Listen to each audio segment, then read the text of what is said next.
I want to thank all of you for attending tonight. It's great to see this kind of a turnout, the community members, so many of the friends of the university who are here tonight, and the faculty and staff, thank you so much. And any students in the audience? Oh, good, in our students, that's wonderful. Welcome back to campus also for anyone I haven't seen for the new semester and the new year. So last semester, and in fact, much of last year was challenging in many fronts. We faced lots of issues as a university. There was tons of media scrutiny, and it was a year I was happy to say goodbye to, I must admit. But I'm optimistic about 2014. I'm looking forward to a new positive narrative about our university and within our university. I'm optimistic we've turned a new page, that we're moving forward constructively together through open and respectful discussion and dialogue, and something which I am committed to wholeheartedly, and something which is at the heart of this university. I want to quote from a U.S. lawyer, the late Clarence Darron. He said, "To think is to differ." Isn't that a beautiful saying? To think is to differ. And we may not always have the same views on things. Actually, we should have a lot of things that we differ about. Differ in how we approach challenges that we face as a university. Differ even in what we consider to be the most pressing challenges. But we must have that dialogue, respect each other's views, understand that despite differences, we are all working towards the very same goals. Debate should be constructive, not polarizing. And we have to remember we're all working for the greater good, the education of our fabulous students, the advancement and transmission of knowledge to our teaching and research, and the contribution to the larger community through our work. In 2014, I hope we can keep these ideals in mind and promote open and respectful dialogue for the benefit of the university. And you know what? We are planning some initiatives to enhance that practice. This here, the Liberal Arts Advisory Group, which is a group of peers and colleagues that come together with me, challenge me, debate with me, discuss with me, and push me to make sure that I remember always that liberal arts is the foundation of our wonderful institution. They are the organizing group for this forum tonight. We also have a forum coming up on academic freedom, potentially a very contentious topic. But you know, if we can't have contentious topics discussed on our campus, then we've got an issue. And so we're going to bring it out and have that kind of dialogue, respectful dialogue we want. So today's event was planned by the Liberal Arts Advisory Group, and I'll ask them to stand, and I'll ask you to thank them for this. Could you stand, the members who are here?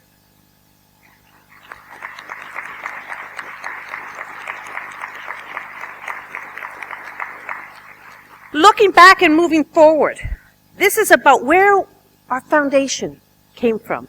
The Liberal Arts Foundation that is so important to this institution, was so important, is so important, and will continue to be so important.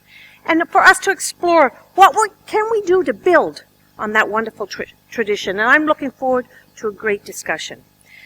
We have a fabulous moderator for the forum. Come on over, Thomas. Thomas Bordeaux, who's Associate Professor of History, Associate Dean of Arts, Research and Graduate Studies. He's a talented teacher, researcher, and administrator, a man of many skills. He's a 19th and 20th century European history specialist. He has wide-ranging interests, and always a key priority is liberal arts and how they contribute to our students' education and development. So can we please welcome Thomas to MC the event.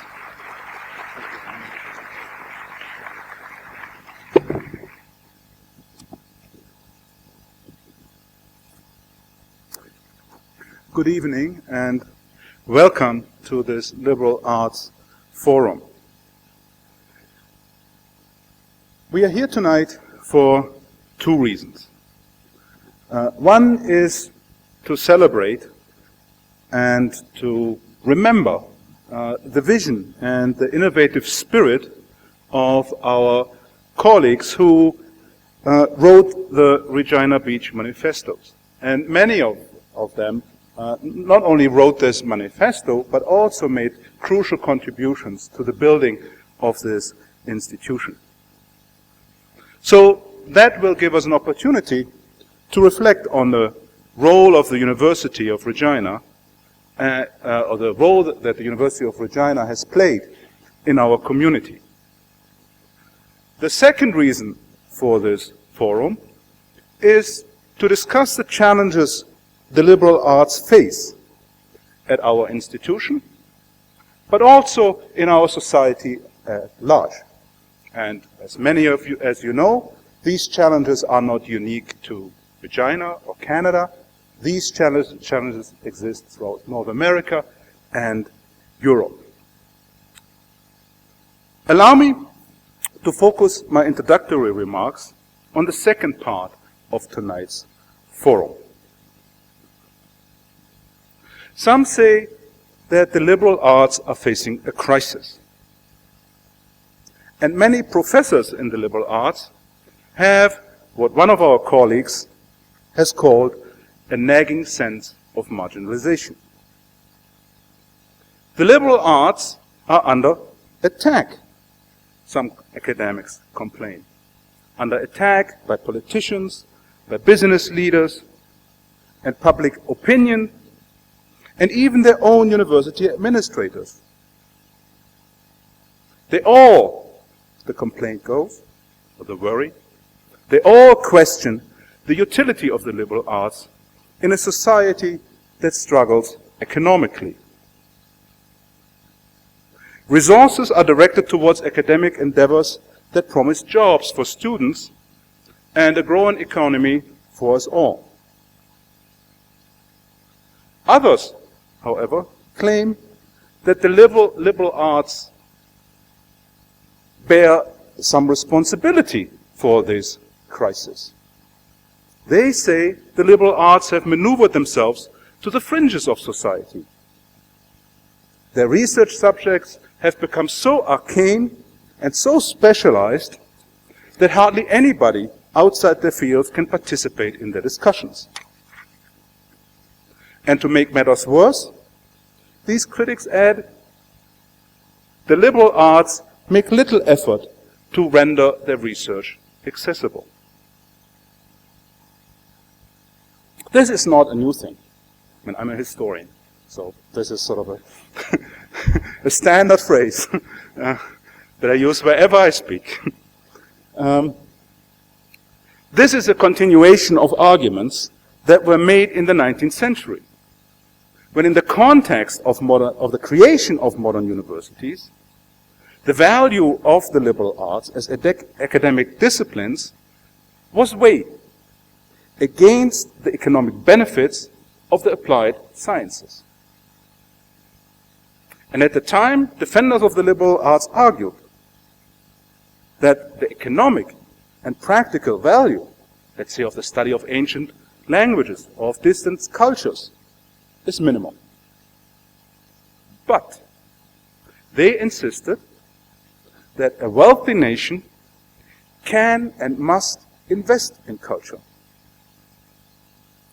This imperative demand for support of seemingly impractical but precious academic knowledge often goes hand in hand with a pessimistic prognosis for our society.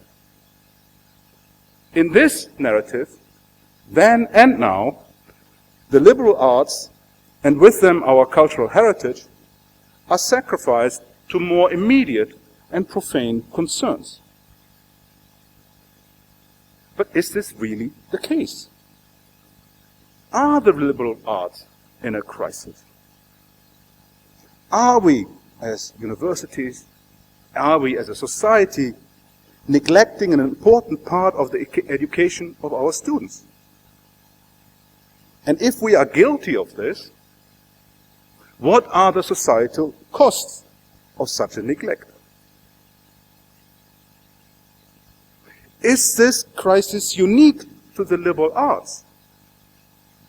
Or do other academic pursuits, and I'm thinking here of scientists engaged in theoretical work, face similar challenges? These are some of the questions that came to my mind when I thought about tonight's event. I'm eager to hear what our speakers, our panelists, and you, the audience, have to say. Allow me to outline the format of tonight's forum. We will start with 2 keynote addresses by Dr. Jack Boan and Dr. David Helfand. The keynote addresses will be followed by a 3-person panel discussion in which Dr. Philip Charrier, Dr. Shauneen Pete, and Dr. Sean Cutter respond to the keynote addresses. And we'll end our forum with what I hope will be the most exciting part, and that is a question and answer session.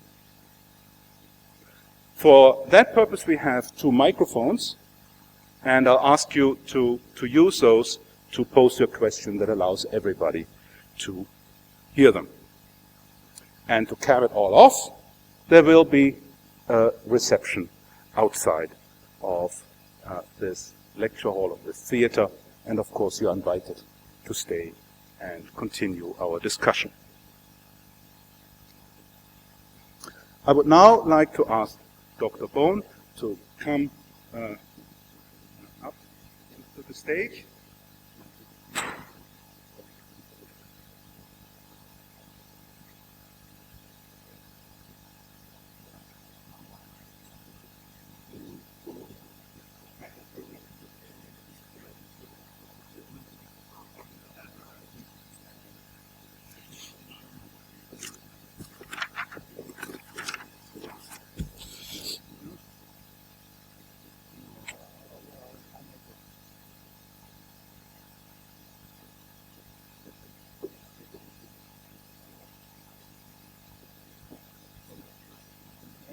Jack Boan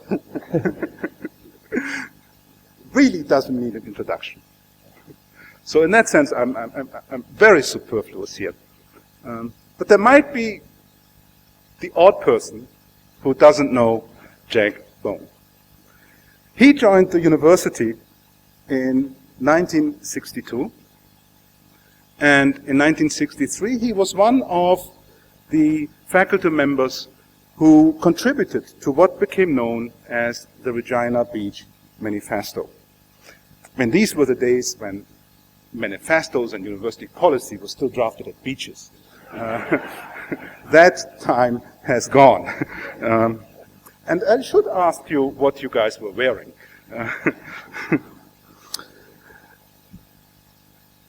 Dr. Boan remained a member of the economics department until 1982. And in 1982, he retired. And he has been a professor emeritus for the past 32 years.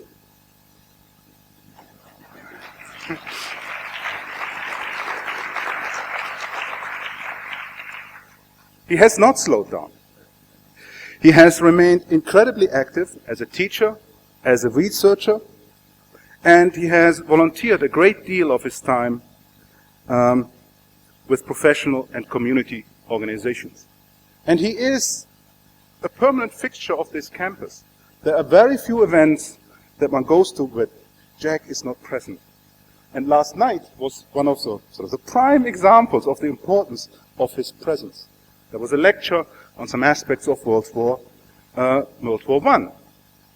And who but Dr. Boan could have broken into song and entertained the audience before the lecture proper began with a British soldier's song about the trenches and the benefits of nurses.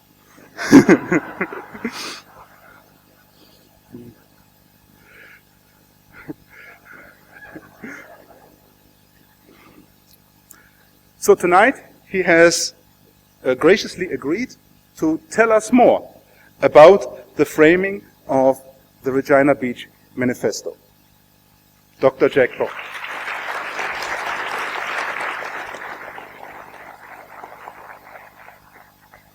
Thank you very much. I have to start off by saying that, quoting Shakespeare, as flies to wanton boys are we to the gods. They kill us for their sport. I say that because you wait for 95 years to get the awesome title of keynote speaker, and then 3 weeks before the event, your vision fails, or virtually fails. And I thought of Shakespeare then, about the little boys and the flies. But that's the situation we're at. So I would love to have some notes that I could read and so on, but, you think about what you're going to do for a long time, boil ideas over and over in your mind, and then, about 3 weeks before the event, you start to put it on paper. Well, that's when the trouble started. So I got a few cards here with some points on. I hope that my reflections on the Regina Beach retreat was circulated and people had a chance to read it, because that, says most of what I want to say. Anyway, that's one thing. And then I have to say that I'm so very flattered and honored to be sharing the platform with such eminent people as have been just introduced. That is wonderful. Now, I was 44 when I came here. I wasn't any child anymore in 1962. And before that, I had, 63 months of active service with the RCAF, and then 4 years at Saskatoon taking an arts degree, and then a year off when I was doing some work for the government, and then I went to the Ohio State University, 1951 to 53, and then when Fred Anderson wrote to me and asked me if I would consider coming here and helping him out in the economics department, I was working on the research staff of the Royal Commission on Health Services. And I went to the director and talked it over with him, and he said he would advise me to take the opportunity and go. That was kind of nice of him. So I did, and I came here. Fred and I had been classmates in university, and he was a stalwart here at Regina College, having taken up the position of, I think he and his wife were sort of the people who looked after the residents, and he also taught economics. I don't know if there's anybody in the audience who knew Fred, but if you did, you knew a real gentleman and a scholar, a wonderful guy. And he was a person who was a mover and shaker in a very quiet way.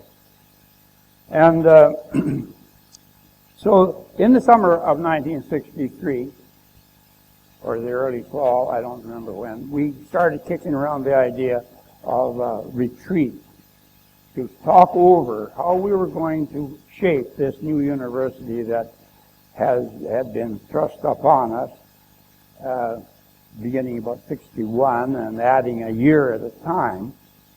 I don't remember how many students were here when I came, but it couldn't have been more than 400 or 500, I suppose, and not very many faculty. And by 1969, that had grown to an enormous number, 4,000 or something, according to Les Crossman. And so it was growing very fast, and we needed to have some guidelines of what kind of a place it was going to be. So we went on this retreat in late November in 1963 to Regina Beach. it was a great thing, and beforehand, various people were invited to write their ideas about what we should hope for in the university, and I wrote a piece on the semester system. It turned out that there was a piece of research that showed an enormous number of students changed their major in the second or third year, quite often losing some credits in the process. And so we thought that that would be one way we might be able to get more first-year classes. And then we turned the whole idea over, and we decided that we needed to take a new approach. And we created what we called a 4-hour-a-week system. The students would take lectures on Monday and Tuesday, Thursday and Friday, and Wednesday was left open for meetings and that sort of thing. And this meant that we, on the semester system, that instead of getting 5 introductory classes in their first year at university, they would get 8.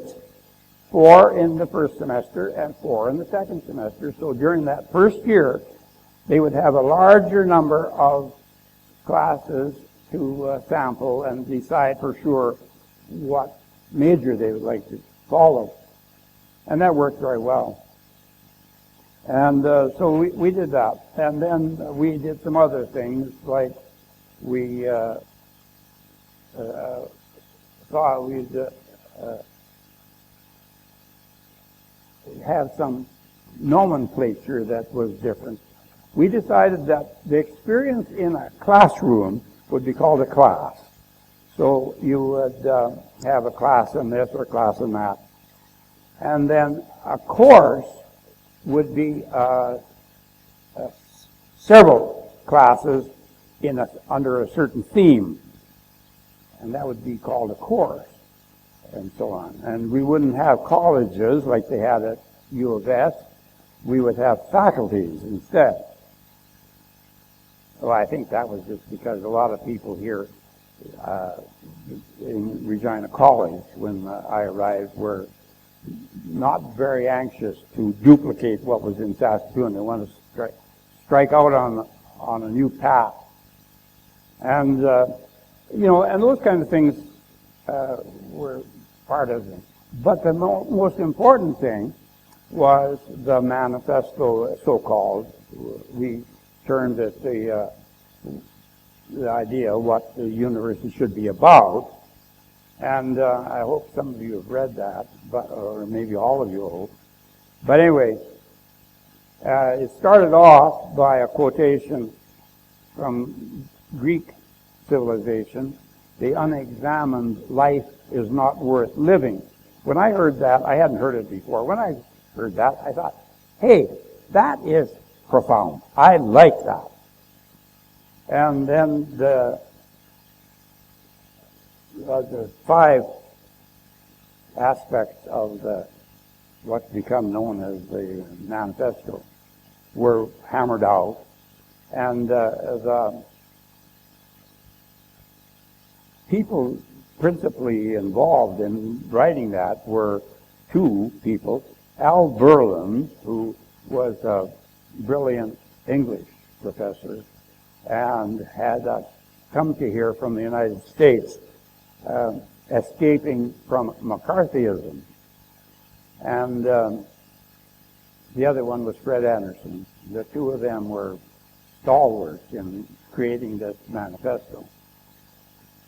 So the thing was adopted, and when we got back to the university, we had a faculty meeting or council meeting or something, and we adopted this thing, and it became printed in the calendar, and what we were guided by. Now, the problem was that in the faculty there was a faculty of science as well as arts. And some of those guys in science couldn't see they never did, some of them, never did understand what we were talking about, what our ambition was with those ideas in the manifesto. Don't ask me why. I have no idea. But the two of the people in sciences, a chap by the name of Holmes, who was a chemist, and another guy by the name of Christensen, who was a physicist, they were gung-ho with what we were doing at Regina Beach, but some of the others were not so such. And the chairman of the Natural Science Division, Dan Cleve, I think never appreciated what we were trying to do, and was not very cooperative. In fact, the opposite. And so things went on from there. And what else have I got here? I wonder. When did that? So when Fred asked me to come, here I tell you that I thought, well, I taught a class at the University of Alberta in 1950-51, and I enjoyed that.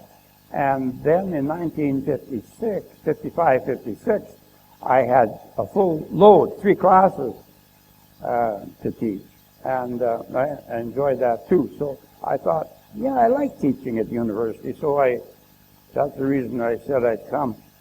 And I've never regretted it. It's been the most wonderful thing I ever did. You know, that decision was sterling.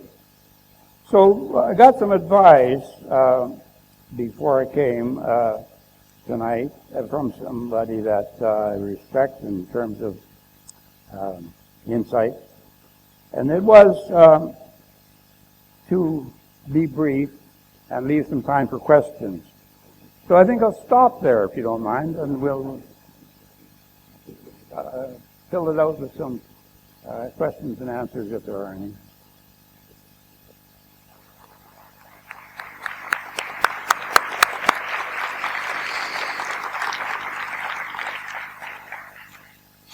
Thank you very much. So we're getting an idea of the flavor of these discussions in the early days of the University of Regina. And so 50 years ago, Dr. Boan and his colleagues were thinking very hard about how to make this university a special place, a different place, a place that would serve students and would do so well. Our next speaker, Dr.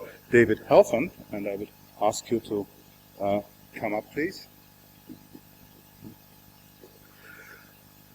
has been doing the same thing, just a little bit more recently.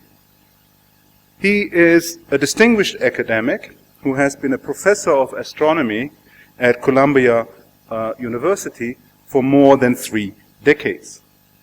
He is an awesomely prolific researcher. He has authored nearly 200 scientific publications.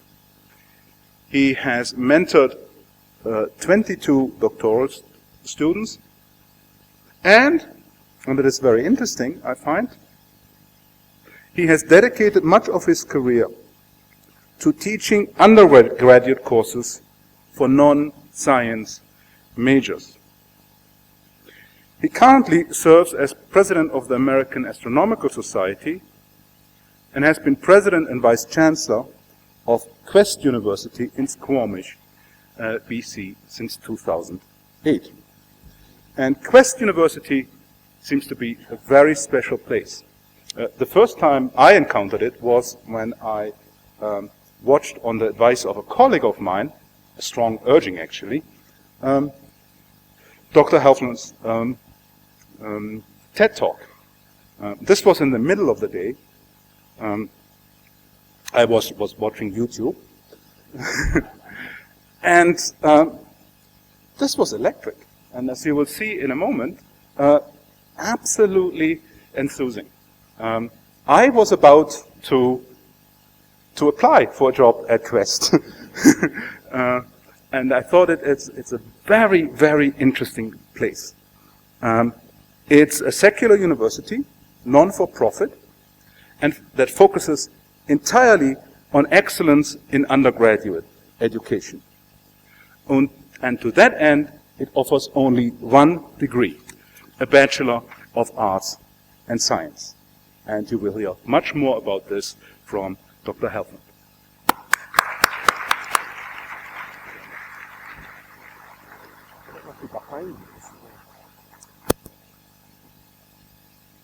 A university education today is excellent preparation for a job in the 19th century.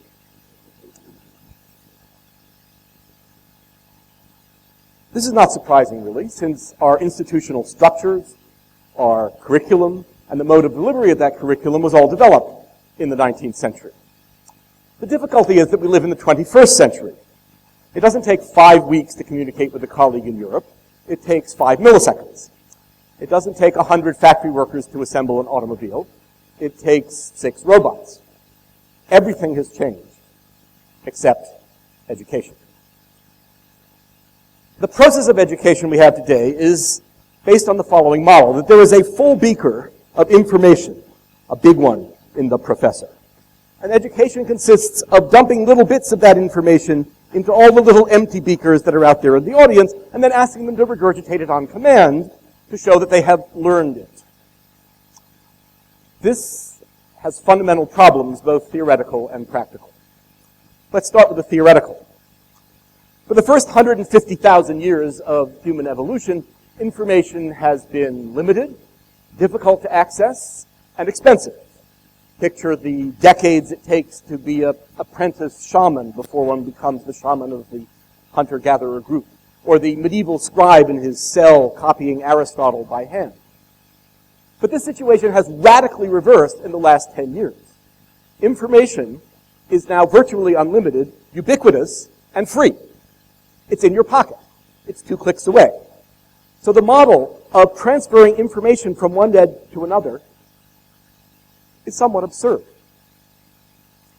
The practical problems of university education today is the mode of delivery, the demonstrably ineffective mode of delivery I am demonstrating for you now. That consists of a process that's fundamentally at war with a couple million years of hominid brain evolution.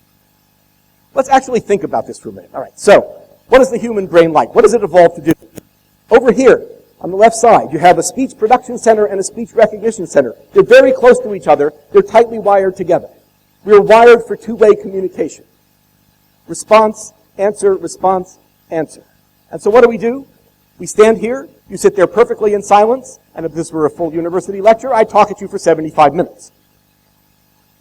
Secondly, there are large parts of the real estate up here in the brain that are specifically designed to pick up subtle social cues. If I'm talking to you in a well-lit room, I am recording unconsciously the dilation and contraction of your pupil, twitches in your eye, your body language. I'm picking up subtle social cues so that I can understand how you're responding to me, and I can respond productively back to you. So what do? We put all these lights in my face so I can't see you at all, and you sit there totally quietly, so we completely desocialize the environment. Make sure you leave one seat between each person for the exam. And finally, and this is somewhat more controversial, but I am completely convinced, we are hardwired for collaboration. E.O. Wilson, in his latest book, called The Social Conquest of Earth, traces the evolution of the brain and how it's led to the unique situation in the 4.5 billion year history of our planet where there are 7.2 billion large members of a single species that has occupied virtually every ecological niche on the planet. And he postulates some theorems along the way, one of which I just love. It says, a selfish individual will always outcompete an altruistic individual, but a group of altruists will always outcompete a group of selfish individuals. This has been the history from more than 5 million years ago when we branched off from chimps and bonobos. We live in groups of 20 or 30 or 40. And the groups that collaborate succeed, and the groups that have internecine warfare fail. That's called natural selection. Our brains are wired for collaboration. So what do we do in university? We celebrate competition for meaningless tokens we call grades, and we punish collaboration. Ken Robinson says this best. He says, when a bunch of people get together and they work really hard on a difficult problem, and they come up with a tremendously creative solution to it, in university we call that cheating. In life we call it collaboration, and it's actually rewarded, but in university we call it cheating. So here we have a brain that's evolved for millions of years that is designed for two-way communication in a highly social environment in which collaboration makes you win. And we take that brain and we put it in a classroom of one-way communication in a completely desocialized environment in a place where collaboration is punished. It's crazy. This is not an original thought on my part. 2,300 years ago, Shunzi, the Confucian philosopher, summed it up succinctly. He said, "Tell me and I'll forget. Show me and I may remember. Involve me and I will understand." If we want to educate students to face, and one hopes to solve, the daunting problems that the globe faces today, we don't need one-way communication in a desocialized environment where collaboration is punished. Tell me and I'll forget. I have proven this at Columbia. I have taken students who have had my class a year later, and they know nothing. We don't need glitzy PowerPoint animations and the mass-produced version of these celebrated as MOOCs, which are going to educate the world, even though only 3% of the people that start them take the classes. Show me and I may remember. What we need is an environment that's student-centered, inquiry-based, where collaboration is celebrated, where we take full advantage of the capacities of this remarkable machine up here and exploit it completely in an enriching, engaging enterprise of discovery. Involve me and I will understand. So, this is the basis from which we started when, given the rare opportunity to have a blank piece of paper and say, how would I design a university for the 21st century? For this century facing daunting global problems, and for the students of today, not 50-year younger versions of ourselves, but the students today, digital natives engaged in a culture that celebrates multitasking. So we had a few things to decide. One was what the goals of the university would be. One was what the institutional structure of the university would be. Another was what curriculum would we offer. And the fourth was how we would deliver that curriculum. And it's interesting, when you start with a blank piece of paper and really don't have to follow any of the rules, what you can come up with. And so I'll tell you what we did. We decided on one goal. I think a major problem of universities today is that they have taken unto themselves, or perhaps had thrust on them by society, too many roles. They're supposed to be triggers of urban renewal and engines of economic growth. They're supposed to cure sick people. They're supposed to generate new knowledge and generate new scholars and preferably spin off biotech companies in the process. They're supposed to provide an endless supply of talking heads for the 24/7 news cycle. Now, all of these things are, maybe with the exception of the talking heads, are social goods. But they diffuse the focus of the university. And most of them, it turns out, given the reward system we have developed for that university, to be inimical to the purpose for which most universities were founded, and that is to educate undergraduates. In the sense of the Latin root of the word educate, which comes from educare, educatus, and the related verb educere, which means to open up and lead forth. Not to stuff facts into and ask them to be regurgitated, but to open up minds to new perspectives, intellectual, cultural, and otherwise, and to lead them forth to a lifetime of learning.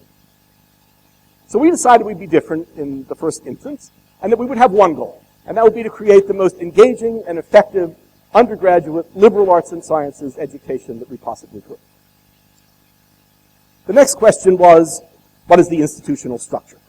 Well, as you know, and as was just mentioned, universities are founded on the 19th century German model. Now, I don't know what they were thinking in Germany at the time, but it probably went something like this. So there's a bunch of experts in this field over here, and there's a bunch of experts in this field over here, and there's a bunch of experts in this third field over here. Maybe we should bring them all together on one field, a campus, right? And we put them next to each other, and maybe something interesting would happen. And so we know what happened. Each little group builds very tall towers. And the most energetic ones build the tallest ones so they can throw rocks down on the other guys and stage raiding parties to steal their resources at night. We call these departments, or in some cases faculties. And there's a real problem there.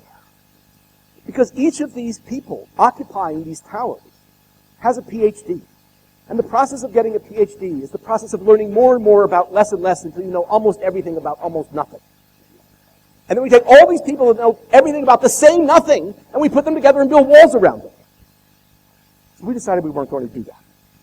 We decided, and we built it into the concrete, that we would have a circular academic building, so there's no edges, and that we'd assign the offices to faculty by lottery.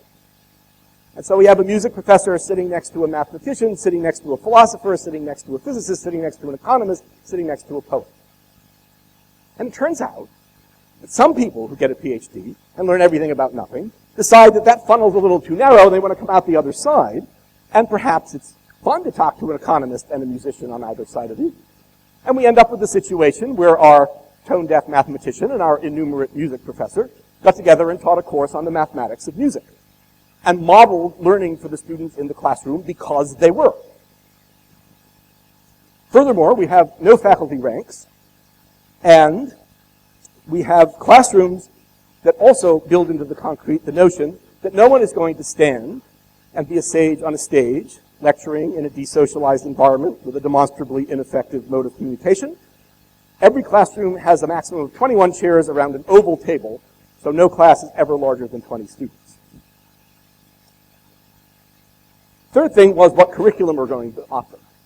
Well, I and the other people involved in this, and the original visionary behind this is David Strangway, who was president of the University of Toronto and president of UBC for 12 years, was that we thought the most important thing we could do for the 21st century is to educate people in the tradition of the liberal arts and sciences. Now, I'm American. In the U.S., when liberal arts implies sciences, but I recognize it doesn't in Canada, and so we had to develop a new degree, which is called a Bachelor of Arts and Sciences, because all of our students do both, since both are essential to equipping these minds with the tools they need. What education needs to be is not the tipping of the beaker from the full one to the empty one. It needs to take students and teach them how to search for information, and most importantly, how to evaluate that information so they can pick out the valid and the valuable bits of information from this tsunami of misinformation which threatens to overwhelm us. And then to equip them with a wide variety of intellectual tools, not from one narrow discipline. But it's important for them to understand how a poet sees the world, and how a physicist sees the world, and how an economist sees the world, if they're going to address the problems that we face. The problem of global climate change is not going to be solved by geophysical fluid dynamics. It's going to be solved by people who know something about psychology and economics and politics and physics and geology, or at least can talk to those people and understand their perspectives. So the curriculum we offer is designed in two layers. The first is a 2-year foundation program in which all students at the university take the same 16 courses. These courses are roughly equally distributed amongst the life sciences, physical sciences, mathematics, humanities, arts, and social sciences. Everybody takes all these courses. And the point is not to deliver some piece of content in each of those subject areas. The point is to illustrate in a real way for the students engaged in the classroom how an economist sees the world, asks questions about it, and goes about trying to answer it. And how a physicist does that, and how a literary critic does that, and how a philosopher does that, and how a poet does that. So that's the curriculum in the first 2 years. It's prescribed, no choices. By that time, however, we have enough confidence in our students that we think it's time to turn their education over to them. And as a consequence, in February or March of their second year, when they more or less completed this curriculum, they have an entire month where they pursue their question. We have no departments, so we have no majors. Each student comes up with an individualized question about which they are passionate, which is typically interdisciplinary, which involves selecting a faculty mentor with whom they will work one-on-one for the next 2.5 years. It involves selecting half a dozen books they will read with that mentor. Typically the mentor's read them already, but that form the foundation of the field. Selecting a set of courses that will help inform their further investigation in this field. Designing an experiential learning component required of all students off campus for several months, where they are embedded in a government research lab or an office or a school or a community organization or an NGO in Africa, where they're putting into practice something related to their question, and then synthesizing all this into a final keystone project, which they write up into something that looks better than most of the master's theses I've seen at Columbia University, and are presented to the entire university on the last 2 days of their residence. The fourth thing we had to figure out was how we were going to deliver this curriculum. When I got involved in this project in 2005, I was highly skeptical of a decision that had already been made, and that is we were going to teach in the system that Colorado College invented about 40 years ago called blocks. That is, students would take 4 courses in the course of a term, but they would take them in series rather than in parallel. So in September you take one class, in October you take another class, in November you take another class, December you take another class. I'm a typical academic. I've taught at Columbia University for 37 years. I said, I see how this would work if it were an English class. Because like you could do one of the Shakespeare history plays, and then you could read the history of that period, and you could do the linguistics of the play. You could even put on the play. Right? But it'll never work in physics, which is my discipline. Because there's all these ideas, and you have to learn them in the right order, and they stack up on top of each other, and it takes time to absorb them. So I'm very amused now when I go back to Columbia and talk about the brilliance of the block system to my colleagues in the English department who say, yeah, I see how that would work in a science course. You could never do it in English. Everybody always knows it won't work in their discipline until they actually try it. And I think it's fair to say that the 41 faculty who now teach at Quest University, none of them will ever go back to teaching any other way. Because it creates a level of involvement, engagement, a level of depth, a level of true intellectual experience for the students that is simply impossible in any other way. You have to understand, you go to class a minimum of 3 hours a day, 5 days a week with a faculty member, sometimes much longer, and you're to a minimum of 5 hours a day, 7 days a week outside of class. Most students report doing 6 or 7 hours a day outside of class. And believe it or not, they do it. And attendance is 98.5% because the students are engaged. They have nothing else to do. If you want to go on a field trip, you don't have to worry about getting back by noon because your class is 9 to 12 because this kid has a chemistry lab in the afternoon or they have an English paper due the next day. They're yours for the entire month. You can go on a field trip for 2 days. You can go on a field trip for the entire month. Our economic development class, the economics of developing countries, they come to class on the first day with their suitcases packed. And they fly to Belize for the entire month. And they do projects in community service organizations in Belize while they're in class 3 hours a day. And then they come back. They don't do it out of a textbook in BC. They do it in a developing country.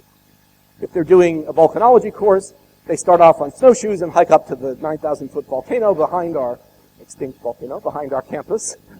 And they collect samples for 2 days, winter camping. They come back, they go to the lab at UBC, they put them in the high-pressure, high-temperature lab and see what the rocks are like. And then they go to the Volcano National Observatory in Hawaii for 12 days to work with scientists there who are analyzing actively erupting volcanoes.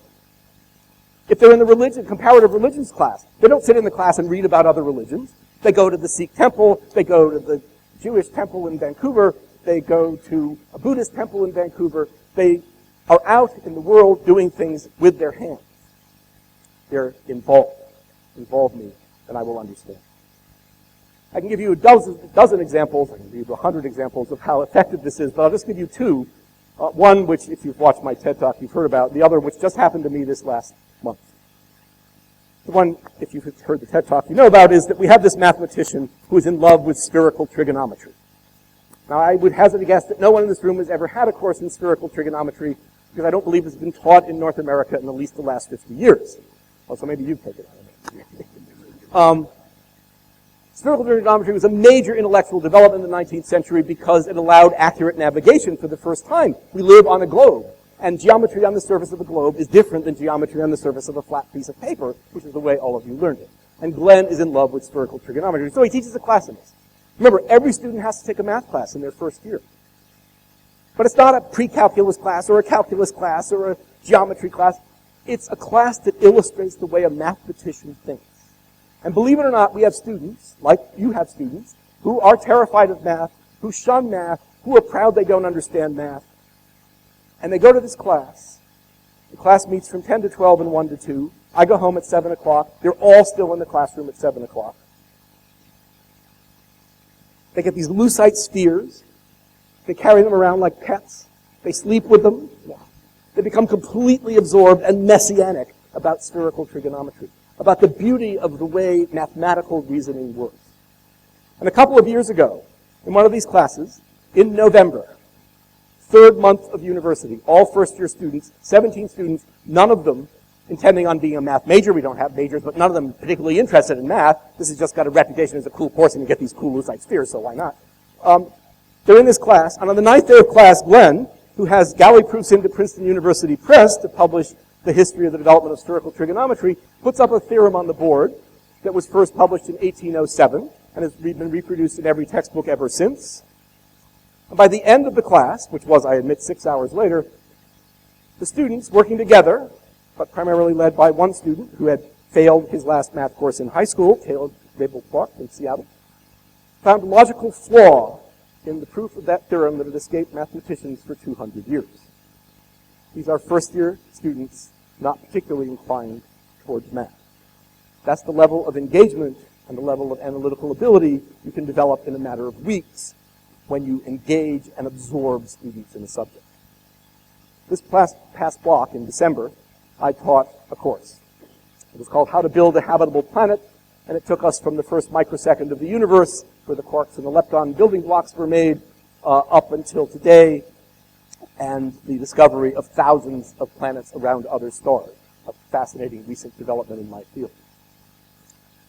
Part of that, whenever you teach a course about planets at all, is developing Kepler's 3 laws of planetary motion. These are 3 quantifications of the way planets orbit stars, in Kepler's case, of course, just our planet orbiting our sun, that he developed between 1600 and 1610 using the data of Tycho Brahe. At Columbia, I teach the same kind of class. I go up to the blackboard. We're at Old University, so we still actually have blackboard. And I write on the blackboard a diagram of an ellipse with the sun at one focus and the planet going around. I write down the 3 Kepler's laws. I draw arrows from the ellipse to the terms in the equation. I do an example. Why does it take the Earth 1 year to go around the sun? We plug in all the numbers. It comes out right, 1 year. How about that? And I move on. It takes 20 minutes. At Quest, I come into the classroom with a very sophisticated computer simulation about planets orbiting other stars. 15 separate parameters that can be varied, including the size of the telescope, because the signal to noise of the data, the noisiness in the data, determined by the size of the telescope.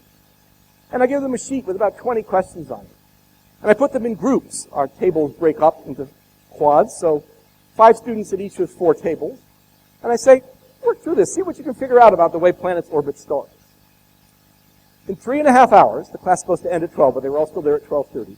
In 3.5 hours, they had derived from noisy data Kepler's 3 laws, including the fact that the period square of the planet is proportional to 1 over the square root of the masses of the planets times the semi-major axis of the ellipse cube, with no hints, just by exploring and playing and talking to each other and yelling at each other and arguing with each other and being involved in what they were doing. Now, a year from now, neither my Columbia students nor my Quest students will remember Kepler's 3 laws. And who the hell cares, because it takes them less than 3 seconds to find them in their iPhone. But the Quest students will know that you can take observations, messy, noisy observations of the universe, and that you can extract from them quantifiable mathematical laws that then predict the behavior of other systems in nature. That, to me, is what a liberal arts education is about. It's not an answer-based education. That's what you can do now with your iPhone. It's a process-based education. I find it ironic, and I fear that it's going to be bitterly ironic, that in Canada and the United States and even in the UK, we're retreating from this form of education. Liberal arts, after all, is supposed to be the arts that free men, free people, study. There's a lot more free people now than there were in Athens 2,500 years ago. But there's a much smaller fraction of them engaged in the liberal arts. Why is it that in the Western societies, which have blossomed strictly because of that liberal arts education, that we're running away from it? At the same time, we find in Singapore, in India, in the Central Asian republics, in Tanzania, in China, people are scrambling to set up liberal arts institutions for their undergraduates and provide an alternative to the massive universities which have passed for education there for so long. I think that deserves some thought, because the liberal arts is what educates in the sense of opening up and leading forth. The liberal arts are what equip one to wade into a world where data is overwhelming and most of it is wrong, to extract from that data valid and valuable things that can be synthesized into ideas and into products that are useful for the individual and for society. And I certainly hope that what was started 50 years ago can be memorialized 50 years from now in a university here and across North America where the liberal arts has been recognized as for the central role that it should have. Thank you.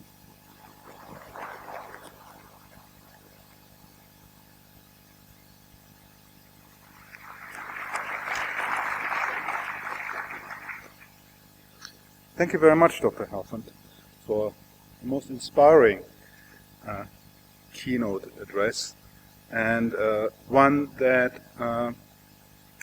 certainly leaves me not thinking about the liberal arts in terms of crisis. I think it really inspires a lot of hope, and inspires us to rethink what we are doing.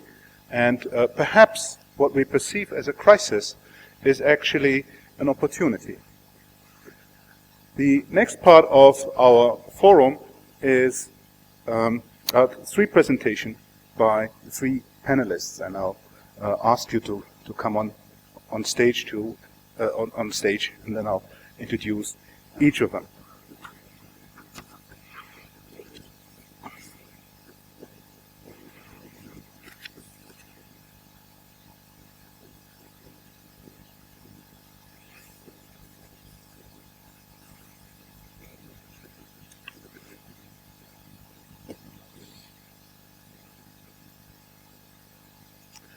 The three panelists are Dr. Philip Charrier, Dr. Shaun Tucker, and Dr. Shauneen Pete. All three of them have a lot of experience as teachers, as researchers, and they all have also given much to the University of Regina in terms of contributing to our discussions of what this university ought to be like. Professor Charrier is an associate professor of history at the University of Regina, and he teaches a variety of courses on Japanese and Chinese history.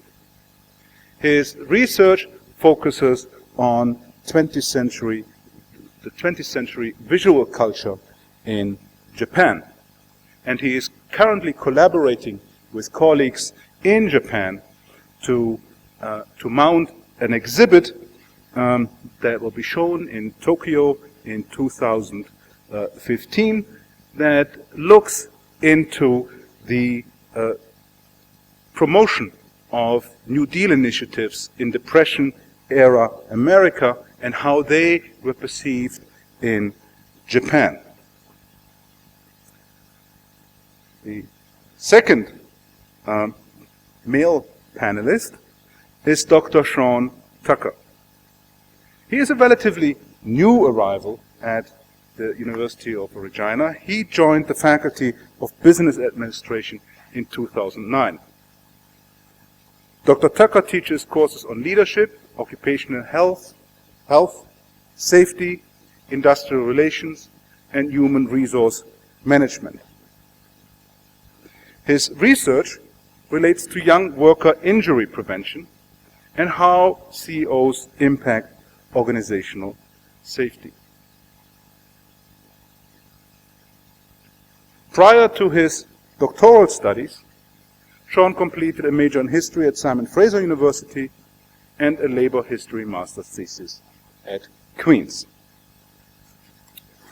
The third panelist is Dr. Shauneen Pete from Little Pine First Nations here in Saskatchewan. Dr. Pete currently serves as the executive lead in Indigenization at the University of Regina. She has worked as a teacher, as an educational consultant, and an education professor, as well as a university administrator. She is a contributing writer to a Saskatchewan magazine called ResX South, and she is the co-producer for the television show The Four. So our three panelists now will respond to what they have heard and contribute their own thoughts on what they think the challenges and to the liberal arts are and how we can respond to them. You have sort of among the three of you decided who goes first? Dr. Tucker, I think, had offered to go first. Oh, that's Is that great. right? Well, thank you. I'm with you on that one. Well, it's a real honor here to be on stage with the other panelists and the keynote speakers.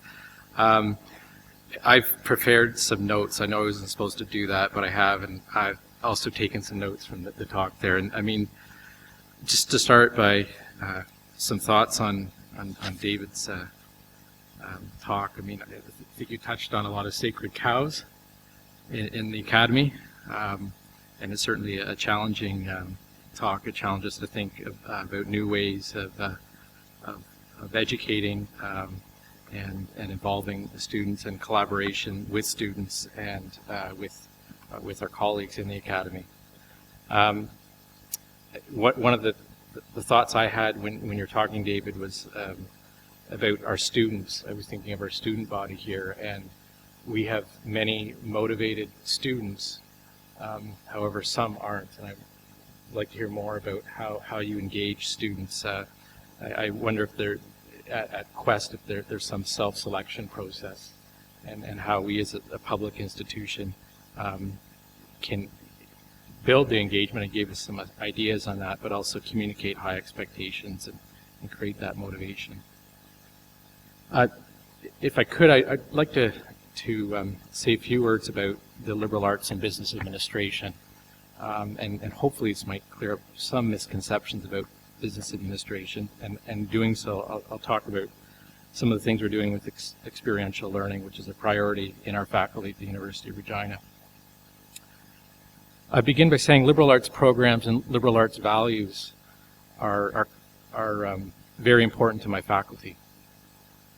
They're the foundation for our undergraduate program, for our research, and they're reflected in the composition of our faculty. Several faculty members in business administration received undergraduate and graduate liberal arts education.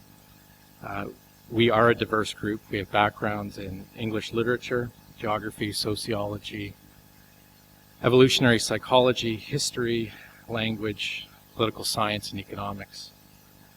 In terms of research, the theoretical basis for a lot of our work is imported from fields outside of business and management, with the primary sources of theory being philosophy, sociology, psychology, labor studies, communications, and economics.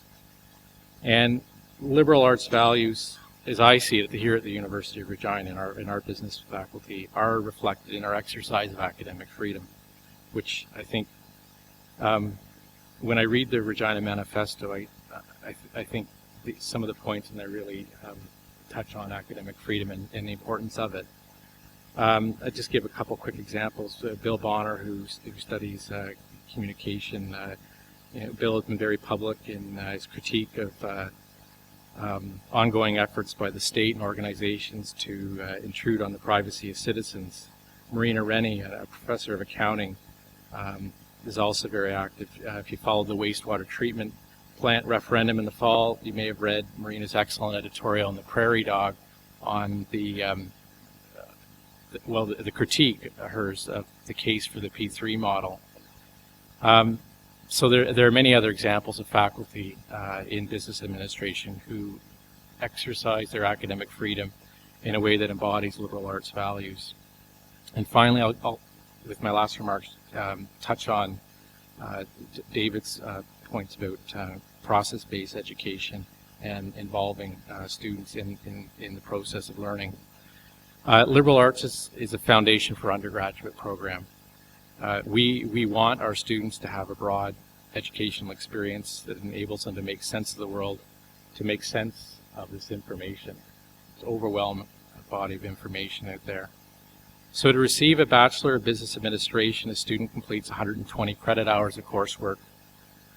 Of that total, students are required to take 39 credit hours in arts and science.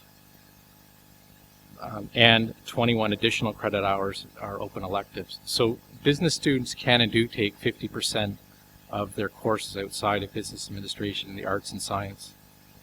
And our commitment to liberal arts is growing. And there's a new initiative under development that will enable business students to identify groups of courses outside of business administration in arts that relate to a theme.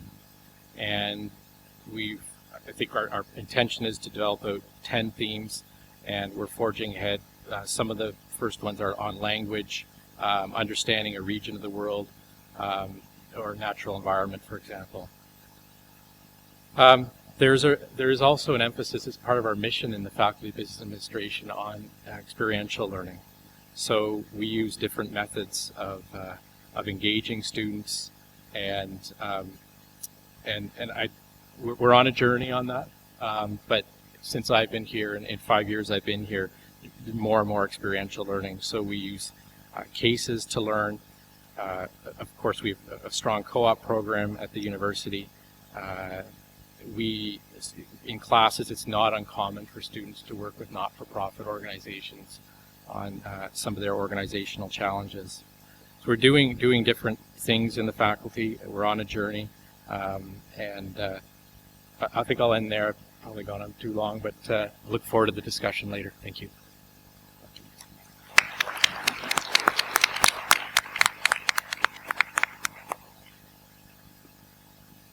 I'll take that. I'm reminded that I, like many of us here, am a guest in Treaty 4 territory. I'm a Treaty 6 person, so I always like to acknowledge my mother's territory. I begin with reference to my mother because she and my father began their university careers here at the University of Regina in the late 60s. I talked to my dad last night and I asked him, so what kind of classes did you take back then? And he said, I took philosophy, I took a class on critical arts, like art critique, I guess it was, as well as courses in literature. And I said, how'd you do? And he said, not so well. And I said, how much Aboriginal content did you have? And he said, none. And I had a conversation with my daughter this morning, who's a first-year student here. And I said, how are your classes going? And she said, not so good. And I said, how come? And she said, can we just begin to work from the assumption that social inequality is a thing for First Nations people? She said, and please, I just don't want to be that girl who always has to address it. So some things haven't changed. This past year has been difficult, President Timmins, and I see it too, and I'm disturbed by it. And I've been disturbed by it because of some references to this track that seemed to exist at some point, the glorious track of some kind that people want to get back on. We're off the track, they said. We need to get back on the track, they say. And my response to that is tracks divide. And what purpose did tracks serve in a colonial time? Because we were removed to make way for the tracks. And so I think back to my father's experience here at the university, and I think the absence of the content that he sought, this absence of content that he was seeking that would help our communities to seek liberation from a colonial past was never provided to him. And it's still, in some ways, not provided to my daughter. It's something that we have to seek out ourselves as the double work of being a First Nations student in what still remains a colonial institution. Our students want liberation. When I speak with them, I ask them the question, what brought you here? What motivates you to come to university? And they say to me, I want to give my children a better life. I want to create change in my community and opportunity for them. I want social transformation. And I wonder, does that track allow for that? Does it provide the liberation that we seek? When I think back to the track, I think, who was privileged by that track? Who were the students? Who were the knowledge keepers? What languages were honored? What ways of speaking, discourse norms were honored? And I wonder how much that's changed. I love the conversation about changing pedagogies. I absolutely do, because I think in order to seek liberation, we need a reformed liberal arts. We need a reformed liberal arts that acknowledges the social inequality is a thing for First Nations people, and that our experiences here in the province and in this city are dramatic and urgent. What of housing? What of unemployment, the achievement gap in schooling? What of disease and the mortality rates and systemic dismal poverty? What about health indicators? What about?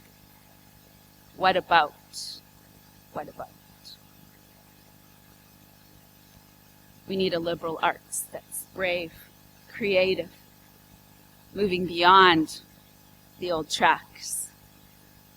We want something that liberates all of us from our colonial past. Thank you very much.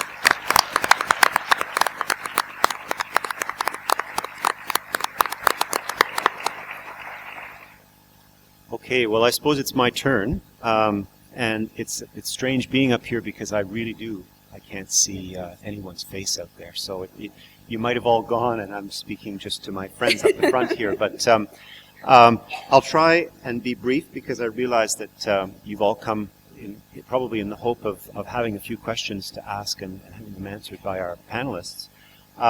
But I've got this responsibility of responding to some extent to what's been said so far, and certainly what my colleagues have said is as provocative and challenging to me as what our guests here have had to say. So I'm going to try just to survey some of that, of those comments and some of that stimulating information before opening it up to the audience.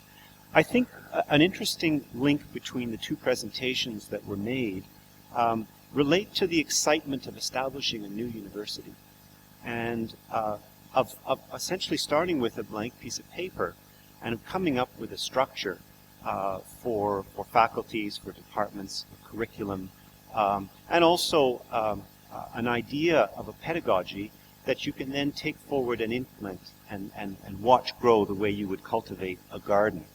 And I think it is particularly exciting for us here tonight to witness the excitement attached to a very recent new garden which has been cultivated and seems to be doing wonderfully well, so close to us in British Columbia. At the same time, I think it's possible for a focus on pedagogy to distract us to some extent to the reality that pedagogy and structure and curriculums, I don't think get to the very heart, at least for many people, of what's going wrong in the humanities and social sciences in our current era. Because there does seem to be a pattern, certainly you can attach or link much of it, perhaps, to pedagogical problems or structural problems. But I think at a deeper level, there is a sense that things are not what they used to be.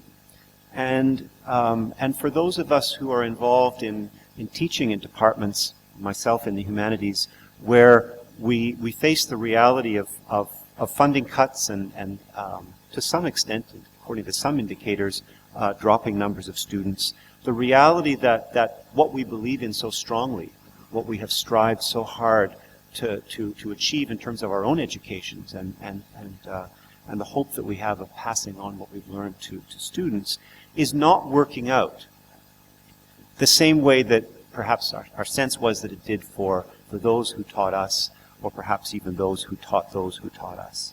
And I think there has been this sense of discouragement, but also of striving, of struggling, of getting together and talking through what it might be that's going wrong and how we might address some of the deepest aspects of what it is that is leading to this this erosion of interest, both at the level of students and it would seem at the level of institutions, whether it be universities or governments or other structures out there that are making those important decisions about what to fund and to what extent. I think one of the things that we have to accept and acknowledge is that, and I want to borrow here from this, from a quotation from Dr. Helfand about daunting global problems being out there that we're aware of, that are urgently needing to be addressed by ourselves to some extent, but in particular those students that we're teaching now. And also, I want to draw into that the comment from Dr. Pete beside me about the University of Regina here still remaining or continuing to be what she describes as a colonial institution, and about problems like social inequality, which I think she really underlined in her comments. And sadly, I think that my observation in terms of my own teaching is that students perhaps are not as preoccupied or as bothered, as unsettled or as troubled by those problems as perhaps we feel they should be, or that we might be ourselves. Now, this is a very general perception, and there's no studies that I've carried out to sort of support it, but there is this sense, I certainly feel as I try and engage students, that it is somewhat of a challenge, and that there's a comfort level or a preoccupation with other matters in relation to their education that to some extent has displaced this, at least what I would feel to be the central one that would draw a person into the liberal arts, namely this sense that the world is not as it should be, and that dissatisfaction that I feel is something that is pulling me in. And so whether you think of it as a search for truth or a search for answers or a process that's going to prepare me for better connecting to this troubled world, I think in terms of my thought at least, that sort of gets more deeply at the nature of the problem. To some extent it's particularly painful because I think it's the age that I'm at now, it's our children, it's my child and our children, those of us who are roughly at the same stage as their career as I am, it's our children that to some extent are the ones that are choosing not to go into the humanities and social sciences. And to some extent, I bear some responsibility for that outside of the classroom, I think, because perhaps there isn't that desire to challenge what those of us who are managing the world of today, right, in our work but also at home, are not succeeding in, or perhaps we're succeeding too well in persuading our children that we've got it all in hand, that things are going well, that they need not occupy themselves too much with these daunting global problems, this social inequality, the colonialism that remains within our own society and even here within our institution, because there are all kinds of bright people out there who are working hard to keep it all running as it should. So where does that lead me? I'm not sure exactly, and I guess to some extent I'm hoping that these questions will generate some responses from you, perhaps some oppositional ones, perhaps some supportive ones, but some answers about how we might, because I think there is a bit of a vicious circle, that as students become, or children, my own child and our children become less interested, concerned about perhaps the global problems that would draw them into the humanities and social sciences, that then there is a diminution in the number of students taking the classes, which ultimately feeds into a kind of a cost-saving imperative on the part of institutions and governments, and so that you've got fewer people there offering courses that would attract students in, and so forth and so on, until ultimately, conceivably, we're left with almost nothing at all. So that sounds very pessimistic, and it's probably overly so. But those are my thoughts on tonight's proceedings and on some of the comments that we've had. And I look forward to receiving your questions, as I'm sure we all do.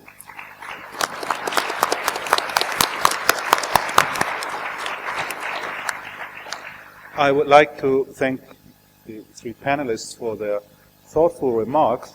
And my reaction to the remarks is that they show how complex and multi-layered our inquiries into the importance of liberal arts are. And they touch not just what we do here at the university, they really do touch our lives. And they also very closely connected, I think, to the particular community that we live in and that surrounds us, and to the specific history, the specific cultural and political challenges that we face. Before I open the floor, I wonder whether any of the panelists would like to comment on each other's remarks. I have a question for Shauneen. How would you describe or articulate the reform to liberal arts? I find that quite intriguing, that idea. No, not long ago, the Faculty of Education went through the same kinds of conversations about what are we about? What does that mean for our structure? What does that mean for our curriculum choices? What does that mean for our modes of delivery? We asked ourselves those questions, and so we took stock of the things that were really essential to us. Things like social justice, anti-oppressive education, and Indigenous education as well. To that, we've added environmental concerns, and sustainability, and internationalization. So if you can imagine these ideas forming a bit of a filter through which we make decisions that impact on who gets hired, how we attract students. We've changed the entrance question, for example. So we used to ask, what kind of teacher do you want to be? You know, and we got kind of the same recycled stuff over and over. After you read like 100 of them, you lose track, right? And we used to ask them the question, tell me about a teacher that was influential in your life, something like that. We ask them a very different question now.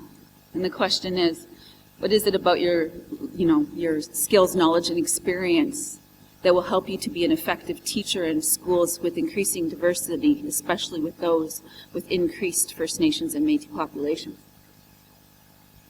So we're changing the discourse norm before they even get into the college so that it attracts a different kind of learner. The faculty members that we are interviewing these days are often asked, what is your experience in indigenizing your teaching? What does that look like? So they're reporting on those things. When we look at our criteria document, the criteria document itself articulates the expectation that you will indigenize your teaching, your research, your service, your collegial governance work. So it's those types of things. Every single structure of our collective work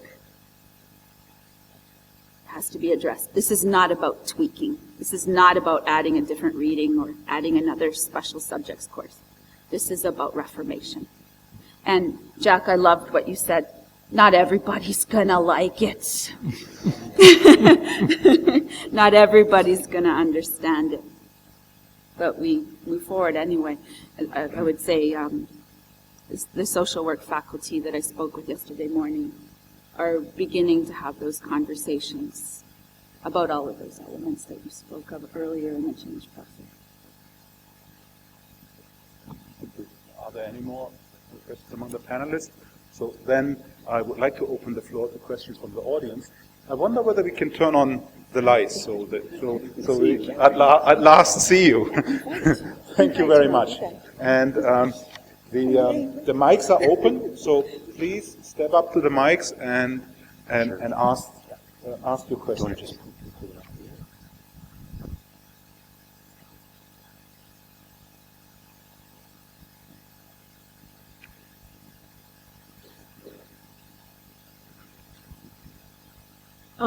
I'd be interested in hearing the two keynote speakers respond to one of the points that Philip Charrier made, and that is something that has really struck me as somebody who taught at this university for over 30 years, but who comes out of a U.S. liberal arts undergraduate college and, you know, a different kind of formation than most people get, especially in Western Canada. And that is the distinction between something like Quest and its student body and the kind of freedom you had planning from zero. So you could do something like the block system from Colorado College, which is where my nephew went to school. So I was pretty familiar with that, and I would love to see something like that here. But there are real constraints because we're a public university, but also the distinction between a fairly selective institution, such as Columbia or Quest, and an essentially open admissions university, public university, many of whose students come from families with very little experience or history of university education.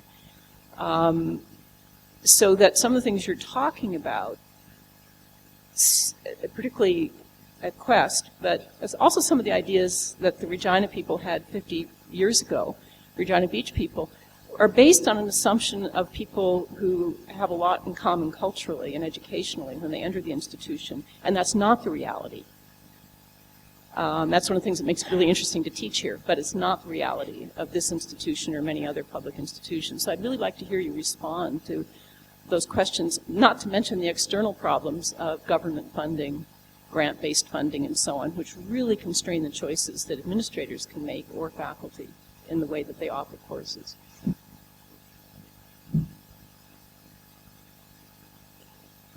Well, I have lots. I don't think I've got one. First of all, in the first 5 years, we accepted 98% of our applicants. So that's pretty damn close to open applicants, open application, open admissions. We did not have the luxury, as we were trying to build the student population, of being highly selective. In the last 2 years, we've started to grow our application pool significantly, and one of the biggest concerns amongst the faculty is that we're going to start to become selective in the narrow academic kind of sense, and that's not what makes the institution what it is. Secondly, I would say that this will sound very harsh, and I don't mean to be insulting, but it is easy to use as an excuse the external constraints as a reason not to try anything internally. I certainly recognize that you're under a lot of external pressure, both fiscal and otherwise, but I think in addressing what you had to say, I would say it's your responsibility to jolt these students out of their complacency hard and continue beating on them about it, because they're 18 years old. They don't know very much. You know a lot more. And it's possible to do that if you focus on it in a single-minded way. Our students come from 42 countries. They're not homogeneous in any sense. Only half of them are Canadian. And that heterogeneity in the classroom is absolutely critical to what we do. And I could tell you stories about it at the reception that were really completely mind-blowing to our North American students when a student from Africa or a student from Asia or a student from a Muslim country said something very matter-of-factly. This is something, they're friends, said, this, how can you think that? Because they're so closed-minded. And I think we have to be worried about being closed-minded as well, about, as I say, using as a crutch the notion that we've got all these pressures so we can't do anything and everything's abysmal. You can do something. And for example, 4 universities, public universities in Canada this year, are moving to the block system. 4 public universities, either entire campuses or programs within universities. So it is possible to do change.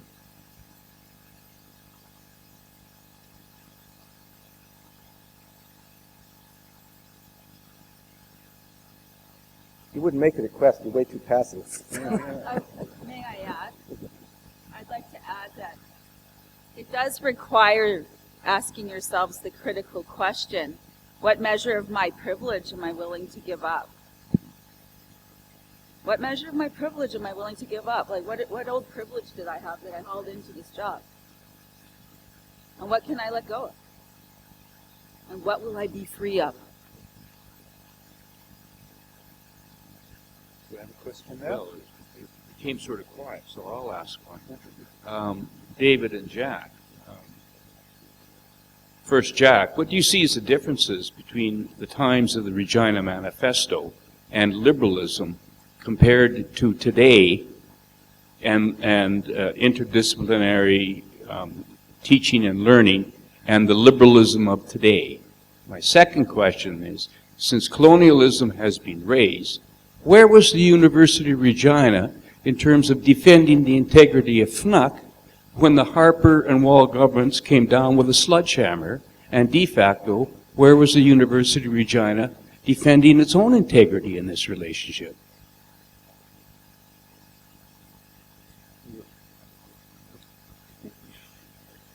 I'm not sure I got the question straight, but you've asked a powerfully big question, and I can't say that I have the answer, but I will say that it's been interesting to watch what has happened to the ideals of the Regina Beach retreat because of the lack of understanding of what the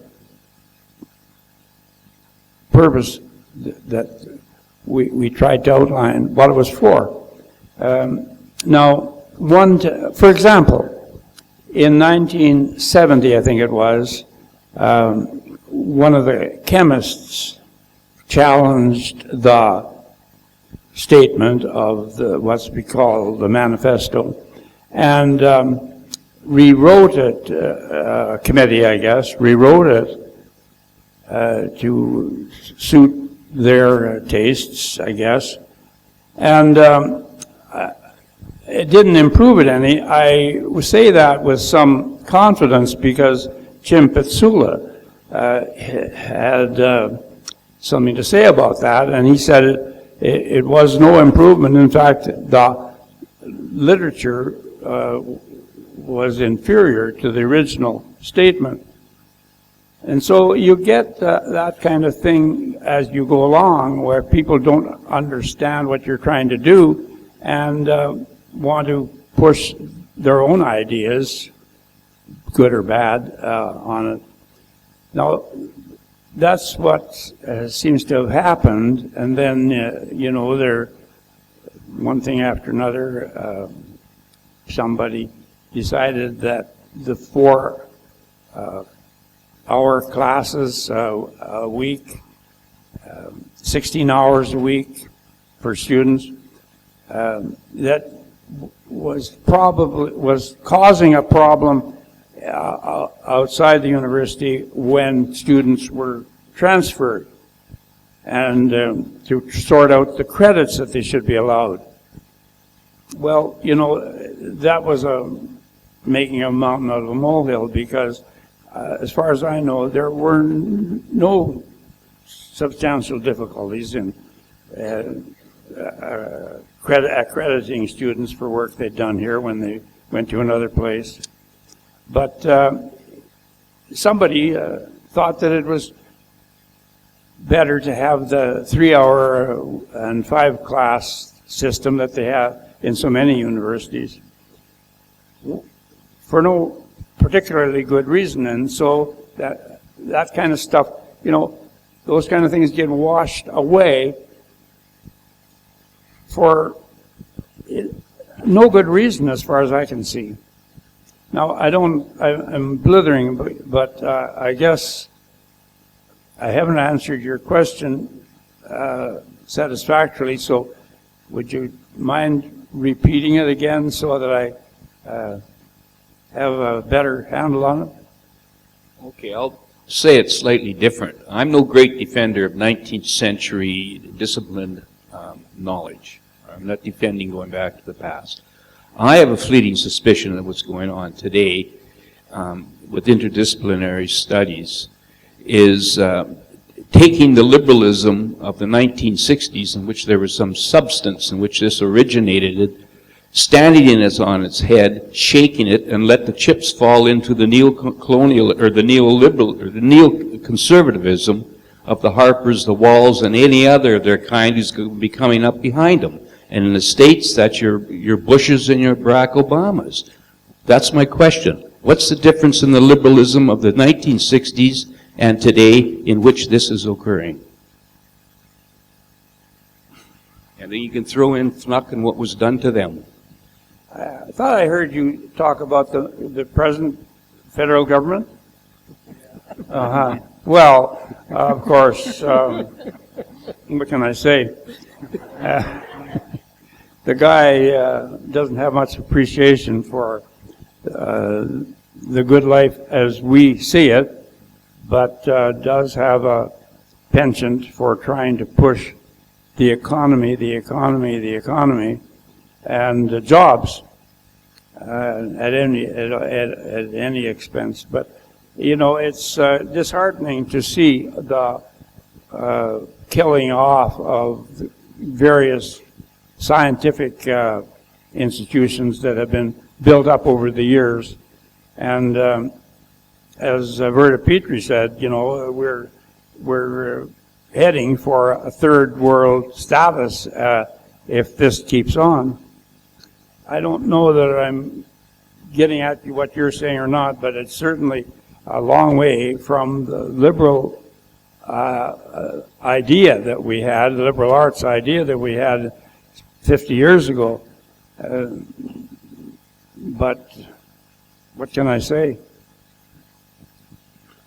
Shauneen, I wonder whether you would like to respond to the second part of this question about the relationship between the University of Regina and First Nations University and the role that the university played during the crisis.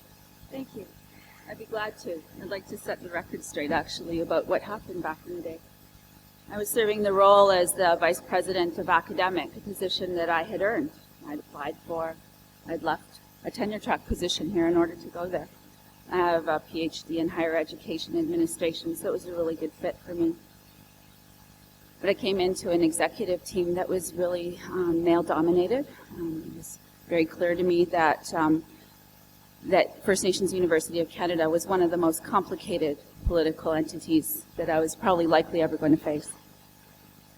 Working for First Nations governments, 73 of them in the province, tribal councils, the Federation of Saskatchewan Indian Nations, being funded by 2 levels of government, is a complicated matter. So who's your boss? Who do you take direction from? Who shapes the university mission? Who determines the academic program? Were all the questions that I was curious about during that time. And those were not the questions that I was allowed to ask an executive team. So I'll tell you where the University of Regina executive team was during that time. They were at my call. President Timmins made herself available to me so that I could ask questions about how things are done in universities. I work closely with Annette Rivette and Brian Christie and many others, David Boehm, Lynn Wells, and so many more, to learn about what are the norms of a university, what should executive teams be looking like. I asked as well, beyond the reach of this university, for support and allies. And if you'll recall, I lost my job for asking those questions. When the executive were let go and replaced, and the Board of Governors were let go, and the Chief of the Federation of Saskatchewan Indian Nations stepped off the board, he called me and he asked me, what should I do? And I said, you need to talk to President Timmins. She'll listen to you. And I got a call from President Timmins' office, and she said, ask me the same question. Chief Loanchild's calling me, and I said, please trust him. This institution is too important. And what President Timmins and her executive team did was began to put into play the 3 reports that were being ignored by the executive team, my colleagues in the former executive team that I had belonged to. The All Chiefs Task Force, the Hanselman Report, and while the Begay Report was initiated, it wasn't completed. Along the way, additional funds were provided by the provincial government to undertake a system review. And there was delay in reporting on that review that caused the government to withdraw money. President Timmins told me over and over again, I have to be invited. I have to be invited at First Nations University. I have to be invited. And the former president was not willing to do that. So she was there all along. Her executive team were always there. And the events that happened in 2010, we cannot forget that the impacts were somewhat self-inflicted. The failure to submit the documents that were required under the funding agreement. The failure to ensure the delivery, the timely delivery of the Big A report. The failure to implement the recommendations of the Hanselman report and the All Chiefs Task Force. Thank you very much, Shauneen. Our next question, please. I guess I'm directing this to the panel as well as the two keynote speakers. And my question is really, it's basically around the whole idea is that who should really drive the curriculum of the university? And I'm raising this issue about courses and the curriculum because increasingly, I guess whether it's real or perceived, we are being driven from the outside. And I'm thinking in particular of my own students who are geology students and environmental geoscience students who are required to take very specific courses in order to become professionally accredited if they want to be practicing geologists and environmental geoscientists in Canada. And globally now that's also being driven. And so I can see that we certainly have perceived constraints with regards to our courses and our course structure and what we give them. But I also see that we're being driven outside if we want to have students that can go into the workforce and be professionally accredited by these boards. So do you have any ideas or suggestions just in regards to who should be driving the curriculum? Which way should it be coming from? Well, I understand that you have external constraints. We mostly have external constraints. However, I'd just like to tell one story about one of our recent graduates. He's from Calgary, had no particular direction when he came into the university, didn't know whether he was arts or sciences or what. Became particularly interested because he worked closely with a faculty member who happens to have an engineering degree, even though we offer no engineering courses, and ended up doing a final project with the New York City water supply system. I won't bore you with the details, but it was a very sophisticated, time-dependent mathematical model of the reservoir system that actually changed the way they operate the final reservoir in the chain to reduce turbidity in New York City drinking water. He was hired the day after he graduated by a major environmental engineering firm in the United States with 0 engineering courses on his transcript. But what these people wanted was someone who could solve difficult mathematical problems, who could write and speak effectively and persuasively, who could collaborate with other people, not something that's a hallmark of engineering education. And as a consequence, they hired him. So I recognize you have a lot of issues in Canada with accreditation. I've seen that both across provinces and in general. But you can just try to do something different and see if you can't turn out the most effective people that you can, and just maybe they'll get around some of those limitations. That's a great challenge. We've had this discussion in the area group that I'm in. We teach courses in industrial relations, organizational behavior, and human resource management. So we talk to all stakeholders, our alumni, employers, but so far we've resisted following exactly what the accreditation or professional body would like, and so that discussion is ongoing, and it's always interesting, and there's a variety of perspectives there, but we try to look at it from all angles. I think one thing that needs to be appreciated from the point of view of 1963 through to where we are today in the 21st century is that the postmodernist critique of the 1970s onwards has really transformed the nature of how the liberal arts are taught, but also how they're understood by students.